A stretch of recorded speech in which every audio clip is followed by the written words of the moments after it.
ఈరోజు వంశీని అరెస్ట్ చేసిన తీరు,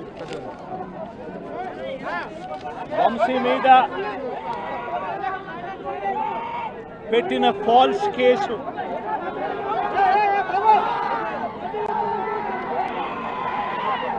నిజంగా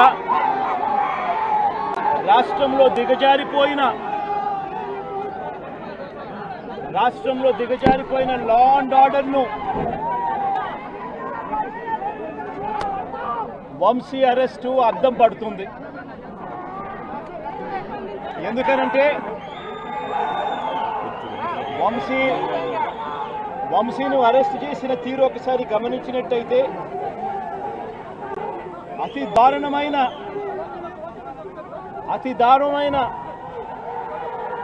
law and order break down కనిపిస్తుంది. ఒకసారి గమనించినట్టయితే ఈ కేసులో గన్నవరం పార్టీ కార్యాలయంపై దాడి జరిగింది అని చెప్పి ఫిర్యాదు చేసిన సత్యవర్ధన్ అనే ఈ వ్యక్తి, గన్నవరం తెలుగుదేశం పార్టీ ఆఫీసులో కంప్యూటర్ ఆపరేటర్గా పనిచేస్తా ఉన్న సత్యవర్ధన్ అనే ఈ వ్యక్తి, ఫిర్యాదు చేసిన ఇదే వ్యక్తి సాక్షాత్తు తానే జడ్జి గారి సమక్షంలో జడ్జి గారు ఇచ్చిన సమన్లకు పోలీసుల ఆధ్వర్యంలో ఆ సమన్ను అందుకొని జడ్జి గారి దగ్గరికి వచ్చి జడ్జి గారితో తానిచ్చిన వాంగ్మూలాన్ని ఒకసారి గమనిస్తే ఆ వాంగ్మూలంలో ఆయన చెప్పిన మాటలు ఏమిటి, చివరికి ఈరోజు వంశీ మీద పెట్టిన ఫాల్స్ కేసు ఏమిటి, ఇదే సత్యకుమార్ అనే వ్యక్తి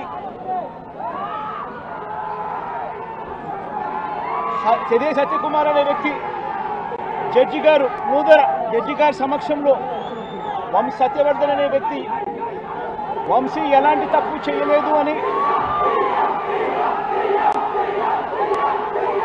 చెప్పినప్పటికీ కూడా వంశీ మీద తప్పుడు కేసులు ఈరోజు బనాయించడం జరిగింది. ఒకసారి ఈ కేసుకు సంబంధించి ఘటనలు ఒకసారి గమనించాల్సిన అవసరం ఉంది. ఫిబ్రవరి 19వ తారీఖున 2023 మంగళగిరిలో టీడీపీ హెడ్ ఆఫీసులో పట్టాభి అనే వ్యక్తి చేత వంశీ మీద భరించలేని విధంగా బూతులు తిట్టించారు చంద్రబాబు నాయుడు గారు. మంగళగిరి తెలుగుదేశం పార్టీ హెడ్ ఆఫీసులో ఫిబ్రవరి 19, 2023 పట్టాభి అనే వ్యక్తి రెచ్చగొడుతూ వంశీని తిడుతూ ఫిబ్రవరి 19వ తారీఖున తాను మాట్లాడిన మాటలు, ఫిబ్రవరి 19, 23 వాడో పిల్ల సైకో, నేనే గన్నవరం వెళ్తా, ఎవడేం పీకుతాడో చూస్తా, ఆ వంశీ సంగతి తేలుస్తా, నియోజకవర్గంలో నుంచి బయటికి విసిరేస్తా అంటూ గన్నవరం ఎమ్మెల్యే వల్లభనేని వంశీని రెచ్చగొట్టింది సాక్షాత్తు ఫిబ్రవరి 19వ తారీఖున ఇదే పట్టాభి అనే వ్యక్తి. అంతటితో ఆగకుండా ఫిబ్రవరి 20వ తారీఖున అంటే మరుసటి రోజు చంద్రబాబు గారు పట్టాభిని నేరుగా గన్నవరంకే పంపారు. గన్నవరంకే పంపి గన్నవరంలో ఆయన అక్కడికి వెళ్ళి గన్నవరంలో మళ్ళీ ప్రెస్ మీట్ పెట్టి మళ్ళీ వంశీని మళ్ళీ తిట్టి అదే గన్నవరంలో చుట్టుపక్కల ప్రాంతాల నుంచి తాను పోగేసిన మనుషులను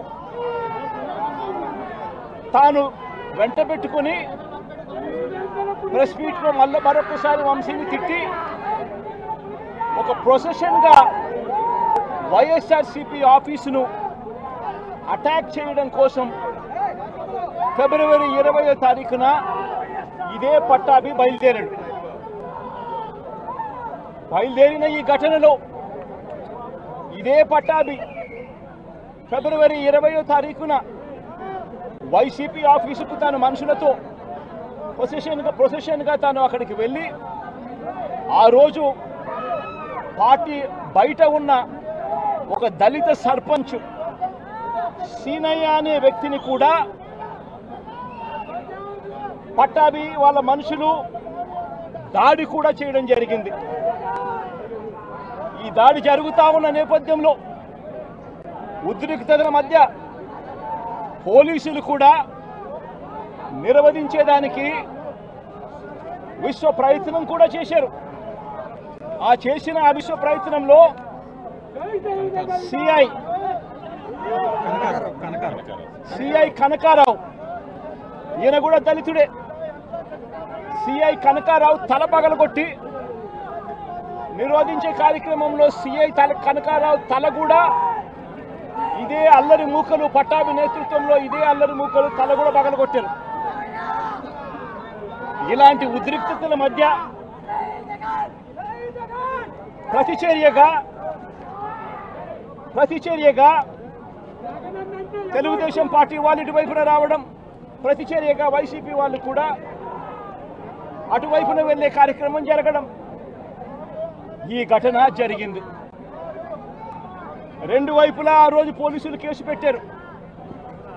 వైసీపీ ప్రభుత్వం అధికారంలో ఉంది, అయినా కూడా వన్ సైడెడ్గా కేసులు వాళ్ళ మీద పెట్టలేదు.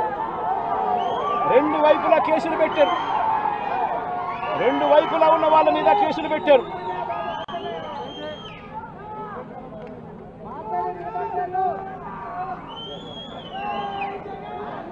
తర్వాత గన్నవరం ఘటనకు సంబంధించి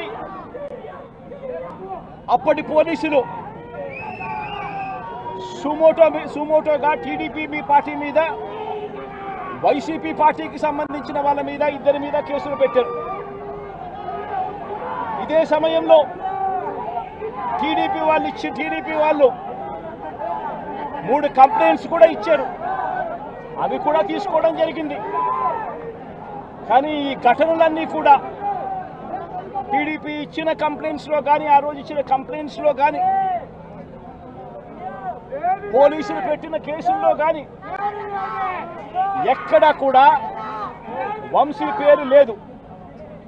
కారణం వంశీ ఘటనలో లేడు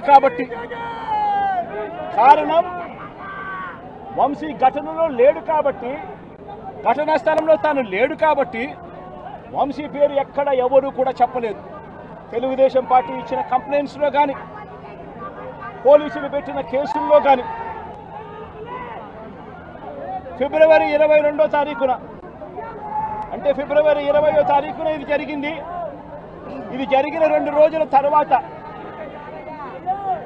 గన్నవరం టీడీపీ ఆఫీస్ ఆపరేటర్గా, డేటా ఎంట్రీ ఆపరేటర్గా పనిచేస్తా ఉన్న సత్యవర్ధన్ అనే ఈ దళిత యువకుడిని మంగళగిరిలోని టీడీపీ ఆఫీసుకు చంద్రబాబు నాయుడు గారు మనుషులను పిలిపించుకొని ఈ సత్యవర్ధన్ అనే వ్యక్తి ద్వారా మరో కంప్లైంట్ కూడా ఇప్పించారు. తెల్లటి కాగితం మీద ఆయనతో సంతకం తీసుకొని మరో కంప్లైంట్ కూడా ఇప్పించారు. దాని ఆధారంగా ఎస్టీ ఎస్టీ కేసు కూడా పెట్టారు. కానీ ఆ ఇచ్చిన ఆ కేసులో కూడా, ఆ సత్యవర్ధన్ ఇచ్చిన ఆ కేసులో కూడా అప్పటికి కూడా వంశీ పేరు ఎక్కడా కూడా లేదు. కారణం వంశీ అక్కడ లేడు కాబట్టి, ఘటనా స్థలంలో లేడు కాబట్టి. ఫిబ్రవరి 23వ తారీఖున సత్యవర్ధన్ నుంచి పోలీసులు ఫిబ్రవరి 23, 2023 పోలీసులు ఇదే సత్యవర్ధన్ దగ్గర నుంచి 161 స్టేట్మెంట్ కూడా తీసుకున్నారు. ఆ స్టేట్మెంట్లో సత్యవర్ధన్ ఇచ్చిన స్టేట్మెంట్లో కూడా ఎక్కడా కూడా వంశీ పేరు ఎక్కడా లేదు. సత్యవర్ధన్ అనే వ్యక్తి ఆ 161 స్టేట్మెంట్లో, పోలీసులకు ఇచ్చిన 161 స్టేట్మెంట్లో తనని ఎవరూ తిట్టలేదని కూడా చెప్పాడు. తాను ఘటన జరిగినప్పుడు తాను అక్కడి నుంచి వెళ్ళిపోయానని కూడా చెప్పాడు. తర్వాత టీడీపీ ప్రభుత్వం రాగానే వంశీని టార్గెట్ చేయడం మొదలుపెట్టారు. జూలై 10, 2024 ఈ కేసును మళ్ళీ రీఓపెన్ చేశారు. రీఓపెన్ చేసి ఆశ్చర్యం కలిగించే విషయం ఏమి తెలుసా? ఇదే సత్యవర్ధన్ అనే వ్యక్తిని తెలుగుదేశం పార్టీ ప్రభుత్వం అధికారంలోకి వచ్చిన తర్వాత మళ్ళీ ఇదే సత్యవర్ధన్ అనే వ్యక్తి దగ్గర నుంచి మళ్ళీ 161 స్టేట్మెంట్ మళ్ళీ తీసుకున్నారు. రెండోసారి కేసు రీఓపెన్ చేసి తెలుగుదేశం పార్టీ అధికారంలోకి వచ్చిన తర్వాత ఆ రెండోసారి ఇచ్చిన 161 స్టేట్మెంట్లో కూడా సత్యవర్ధన్ ఇవే మాటలే మాట్లాడాడు. నన్ను ఎవరు తిట్టలేదని, వంశీ అక్కడ లేడు అని, తన ఘటనా స్థలం జరిగినప్పుడే తను అక్కడి నుంచి వెళ్ళిపోయాడు, అదే మాటలే మాట్లాడాడు. పోలీసులు చంద్రబాబు నాయుడు గారి ప్రభుత్వంలో తీసుకున్న 161 స్టేట్మెంట్లో కూడా తర్వాత అయినా చంద్రబాబు నాయుడు గారు వంశీ మీద పెట్టుకున్న ఆక్రోశము, వంశీ మీద పెట్టుకున్న కోపము చంద్రబాబు నాయుడు గారిది ఏ స్థాయిలో ఉందంటే ఎలాగైనా కానీ వంశీని ఇరికించాలి అనే ఆలోచనతో వంశీ ఘటనా స్థలంలో లేకపోయినా కూడా వంశీని 71వ నిందితుడిగా చేర్చారు. 71వ నిందితుడిగా వంశీ పేరును చేర్చారు. అయితే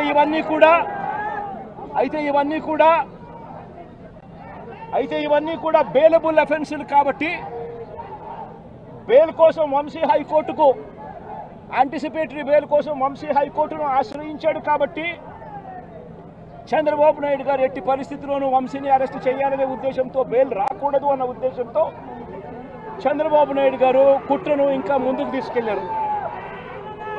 గన్నవరం పార్టీ ఆఫీసును తగలబెట్టే ప్రయత్నం చేశాడు అని చెప్పి మరో ఫాల్స్ కేసు ఒకటి బుక్ చేయడం మొదలుపెట్టాడు. తెలుగుదేశం పార్టీ ఆఫీస్ అట కాల్చే కార్యక్రమం అట జరిగింది అని చెప్పి ఏకంగా చంద్రబాబు నాయుడు గారు అనే వ్యక్తి మరో ఫాల్స్ కేసు, మరో కట్టుకథ అల్లాడు. ఆఫీసును తగలబెట్టే కార్యక్రమం చేసినప్పుడు ఆ ఆఫీసు ఎవరిది అని చెప్పి, ఆ ఆఫీసు ఎస్సీ ఎస్టీలకు సంబంధించిన ఆఫీస్ వారిదే ఓనర్లు అయితే అప్పుడు ఇది నాన్ బెయిలబుల్ సెక్షన్స్ కిందికి వస్తుంది, ఎస్సీ ఎస్టీ కేసు పెట్టొచ్చు అనే ఉద్దేశంతో ఏకంగా తెలుగుదేశం పార్టీ ఆఫీసు ఎస్సీ ఎస్టీలదని చెప్పి ఇంకో దొంగ కేసు, ఎస్టీ ఎస్టీలదే అని చెప్పి ఇంకొక దొంగ వాంగ్మూలాన్ని కూడా ఇచ్చేశారు ఇదే పెద్ద మనిషి చంద్రబాబు నాయుడు గారు. వాస్తవం ఏమిటంటే తెలుగుదేశం పార్టీ కాలబడింది లేదు. తెలుగుదేశం పార్టీ ఒక ఎస్సీ ఎస్టీకి సంబంధించిన వ్యక్తికి సంబంధించిన ఆఫీస్ బిల్డింగ్ కూడా కాదు. తెలుగుదేశం పార్టీ ఆఫీసు కడియాల సీతారామయ్య గారు అనే ఎస్సీ కాదు, ఎస్టీ కాదు, కనీసం బీసీ కూడా కాదు, చంద్రబాబు నాయుడు గారికి సంబంధించిన వ్యక్తి ఆయన బిల్డింగ్ అది. అంటే అక్కడ కూడా చంద్రబాబు నాయుడు గారు ఉద్దేశపూర్వకంగా వంశీకి బెయిల్ రాకూడదు అని, నాన్ బెయిలబుల్ కేసు కింద దీన్ని మార్చాలి అనే ఉద్దేశంతో చేసిన మరో కుట్ర ప్రయత్నం. మరోవైపు ఈ కేసులో దాదాపుగా 94 మంది మీద కేసు పెడితే చంద్రబాబు నాయుడు గారు నెలల తరబడి వైఎస్ఆర్సీపీ నాయకులు వేధించాలనే ఉద్దేశంతో ఇంకా 44 మందికి ఇంకా బెయిల్ రాకుండా చంద్రబాబు నాయుడు గారు అడ్డుకుంటా ఉన్నారు. ఒక హక్కుగా బెయిల్ రావాల్సిన చోట నెలల తరబడి బెయిల్ రానివ్వకుండా అడ్డుకుంటా ఉన్న పరిస్థితి చంద్రబాబు నాయుడు గారు. ఇదే సత్యవర్ధన్ అనే వ్యక్తి మెజిస్ట్రేట్ దగ్గరికి తాను వచ్చి జరిగిన ఘటన గురించి మెజిస్ట్రేట్ దగ్గర వాంగ్మూలం తాను ఇచ్చేస్తే మిగతా వాళ్ళందరికీ కూడా బెయిల్లు వస్తాయి అనే ఉద్దేశంతో పోలీసులు చంద్రబాబు నాయుడు గారు ఇద్దరు కూడా కుట్ర పన్ని సత్యవర్ధన్ అనే వ్యక్తిని 20 సార్లు మెజిస్ట్రేటు రమ్మని సమన్లు పంపించినప్పటికీ కూడా ప్రతిసారి దాటేసుకుంటూ రాకుండా ఎగరగొడుతూ పోయాడు. చివరికి జడ్జికు 20వసారికి ఇన్నిసార్లు సమన్లు ఇచ్చినా కూడా ఈ మనిషి రాకపోవడం అన్యాయము అని పోలీసుల మీద గట్టిగా జడ్జి తిట్టి ఖచ్చితంగా సమన్లు ఇవ్వండి, నెక్స్ట్ టైం వచ్చేట్టుగా ఖచ్చితంగా చూసుకోండి అంటే అప్పుడు మరుసటి వాయిదాకు సత్యవర్ధన్ అనే వ్యక్తి తానంతటి తానే హాజరై ఈ ఘటన జరిగిన సమయంలో ఇంతకుముందు తాను 161లలో ఏదైతే చెప్పాడో అదే విషయాలను మళ్ళీ జడ్జి గారి సమక్షంలో మళ్ళీ అదే విషయాలే మళ్ళీ ఆయన తెలియజేశాడు. ఘటన జరిగిన సమయంలో తాను అప్పుడు లేడని, తనను ఎవరూ కులం పేరుతో దూషించలేదు అని, అసలు ఈ కేసుతో తనకు ఎలాంటి సంబంధము లేదని కోర్టుకు తాను మొరబెట్టుకున్నాడు.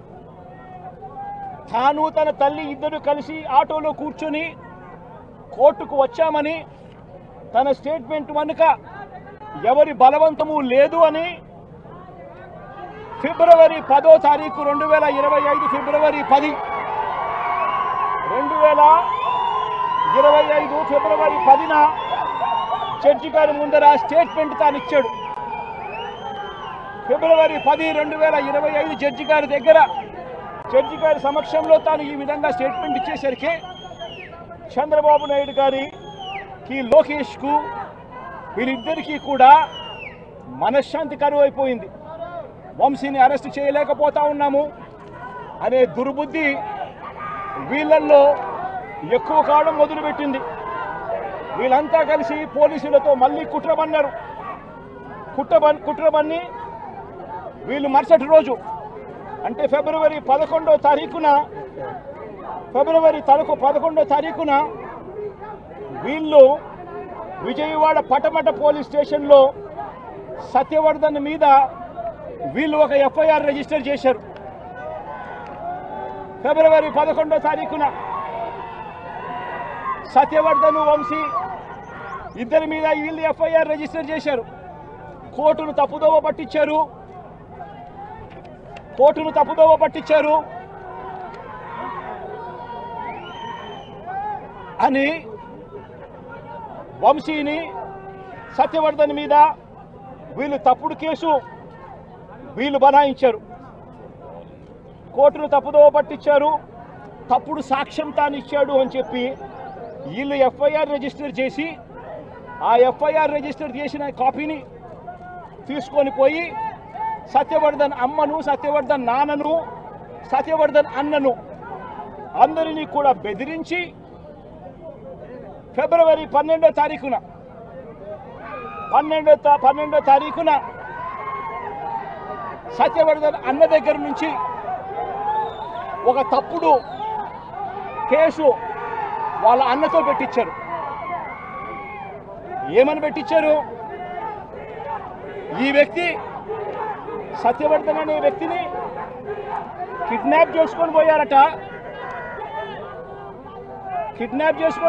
అది ఎవడో చూశాడట. ఆ మనిషి దగ్గర 20,000 రూపాయలు, సత్యవర్ధన్ అనే వ్యక్తి దగ్గర 20,000 డబ్బు ఉంటే ఆ డబ్బులు కూడా లాక్కొని కిడ్నాప్ చేసుకొని పోయారట అని తప్పుడు కేసు. కనీసం సత్యవర్ధన్ అనే వ్యక్తితో మాట్లాడకుండా ఫిబ్రవరి 12వ తారీఖునే కేసు రిజిస్టర్ చేసి ఫిబ్రవరి 13వ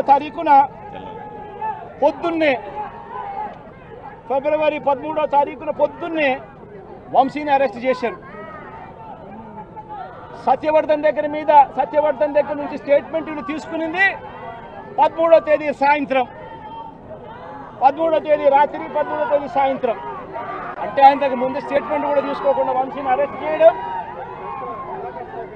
ఆ వర్షన్ను మళ్ళా సత్యవర్ధన్ అనే వ్యక్తితో 13వ తారీఖు సాయంత్రం మళ్ళీ వంశీ ఇలా చేశాడని చెప్పించడం.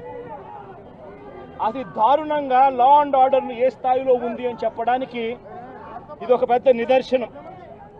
నిజంగా నేను చెప్తా ఉన్నా, ఒక మనిషి ఏదైనా తప్పు చేస్తే, తప్పు చేసిన ఆ వ్యక్తిని శిక్షిస్తే పోలీసులకు ఎవరికైనా గౌరవం ఉంటుంది. కానీ ఇవాళ జరుగుతూ ఉన్నది రాష్ట్రంలో ఏం జరుగుతూ ఉంది? నీకు నచ్చని వాడిని దొంగ సాక్ష్యాలు వీళ్ళే క్రియేట్ చేస్తూ ఉన్నారు, దొంగ కేసులు వీళ్ళే పెడతా ఉన్నారు. దొంగ సాక్ష్యాలు దొంగ కేసులు పెట్టి ఇల్లీగల్గా మనుషులు తీసుకొని వచ్చి అరెస్ట్ చేస్తూ ఉన్నారు.